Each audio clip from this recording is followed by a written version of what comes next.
келсе елдің көркі деген сөзді қапысыз қалай айтқан Қайран бабам. Иә, қазақ қыздарының сұлулығы мен қарапайымдылығы әр қашанда бірге жүреді. Сұлулығы мен білім үйлесімін тапқан айдай көркем аруларымыздың дарынын ортаға салатын алғаш рет Жетісай қаласында қазақ аруы сұлулық байқауына келіңіздер. Бас жүлде жеңіп алған аруға алтын тәж. Қайталап айтамын, алтын тәж. Және де $200 қаржылай сыйлық. Ал орын алған аруларымызға арнайы сыйлықтар мен қаржылай сертификаттар табысталады.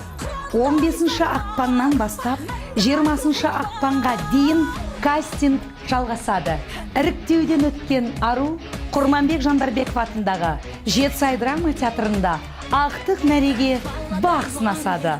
Байқау Шайн өнер орталығының ұйымдастыруымен Жетісай қаласының 50 жылдығының қарсаңында өткізілмек. Мен Алмаш Сарбайқызы, әрбір қатысушы арудың бойынан сұлу бой жеткен адал жар, ибалы келін, аяулы ана болуын көргім келеді. Сен мыңнан ұзып шығуға лайықтысың. Байқауға кел, бағыңды сына. Мен саған қолдау көрсетемін.